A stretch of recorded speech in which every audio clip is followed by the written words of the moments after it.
Bonjour et bienvenue dans ce nouveau C'est lundi que lisez-vous, le rendez-vous hebdomadaire dans lequel je vous présente mes lectures passées, mes lectures en cours et mes lectures à venir. Alors, je vous quittais il y a 15 jours, je n'avais pas fait de C'est lundi la semaine dernière puisque j'étais en vacances et que donc je n'avais pas trop la tête à ça.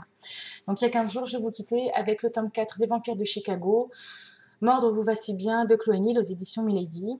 Pour moi, ce fut une très grosse déception. Autant dès le début de l'histoire, elle nous remet dans le bain en nous rappelant un petit peu les derniers éléments, en nous mettant en place la nouvelle intrigue. Mais alors après, j'ai trouvé que ça se traînait, qu'il n'y avait pas d'action. Pendant les trois quarts du livre, j'ai vraiment souffert, j'ai failli l'abandonner et je me suis dit non, je vais quand même peut-être poursuivre la série avec les tomes 5 et 6, voir où elle veut nous mener, mais vraiment c'était assez... C'était un peu la torture en fait, hein. J'ai été déçue d'une part parce que j'ai trouvé qu'elle faisait trop de répétitions. En fait, elle faisait de la paraphrase d'un chapitre, enfin d'un paragraphe à l'autre, et du coup, ça me rompait complètement dans le rythme du récit. J'ai trouvé qu'on voyait un peu moins certains personnages secondaires que j'apprécie beaucoup, comme Catcher et Mallory.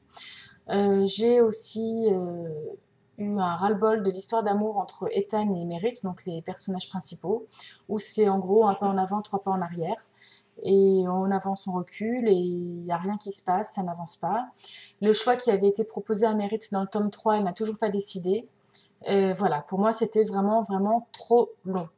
Il y a eu le retour aussi présumé d'un personnage, j'ai trouvé ça un peu trop facile, un personnage qu'on retrouve dans les tomes précédents, et vraiment une grosse déception. Donc je verrai si je continue le tome 5. En tout cas, c'est pas maintenant que je vais le lire parce que je suis vraiment pas intriguée par la suite malgré les trois premiers tomes qui étaient très bons. Ah oui, et j'en ai eu même comment dire, j'ai même eu le manque de voir des vrais vampires comme à l'époque en fait, très sanguins, très violents, et là ils sont vraiment trop gnangnans et pas à mon goût. Voilà, donc ça c'est ce que j'avais lu il y a 2 semaines. Ensuite, j'avais enchaîné sur une petite romance, donc pour le challenge 100% Milady. Donc j'avais lu Lucky Arbor, tome 1 Irrésistible de Gilles Chavis sur ma Kindle.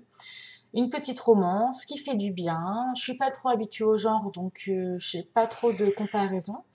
Mais j'ai vraiment eu l'impression de partir en vacances avec eux sur cette petite ville portuaire. Ça sent bon l'air marin. L'histoire d'amour est toute mignonne. Il y a l'intrigue, en fait, ça parle de trois sœurs qui doivent revenir à Lucky Arbor suite au décès de leur mère, qui leur lègue en héritage un vieil hôtel, en fait.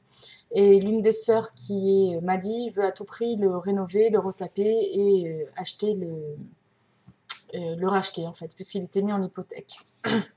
Et dès le début du récit, elle est assez maladroite et elle va rencontrer quelqu'un, donc vraiment un beau mec qui travaille dans le bâtiment et qui a également un lourd passé, tout comme Maddie.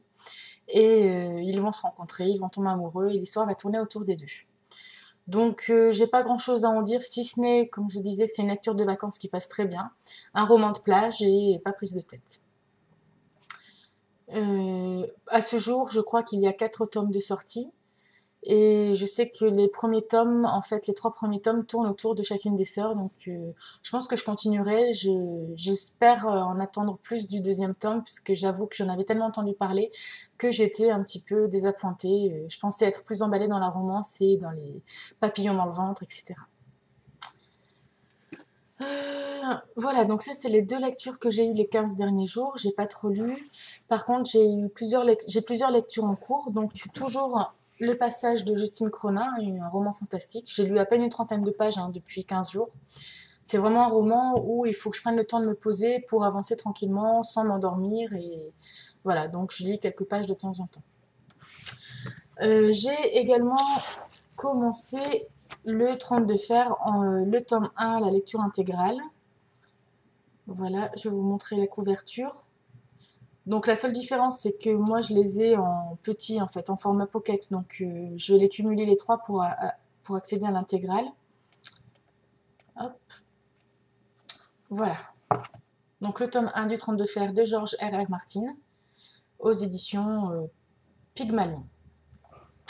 Alors en fait, on s'est mis plusieurs, on est 4 blogueuses et amies, à faire une lecture commune sur l'intégrale du tome 1 pour se motiver parce que ça fait très longtemps qu'on veut tout le lire et on n'arrivait pas à trouver l'impulsion parce que c'est quand même des gros pavés et il y a énormément de tomes.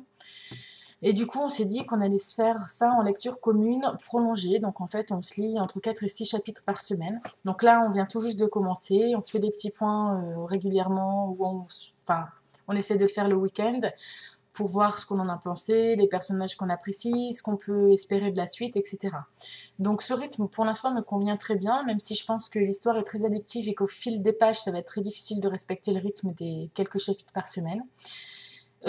Pour l'instant, ce que j'aime beaucoup, c'est que le découpage de livre, c'est un chapitre, un personnage. Donc à chaque fois, on change de point de vue, on découvre plusieurs peuples,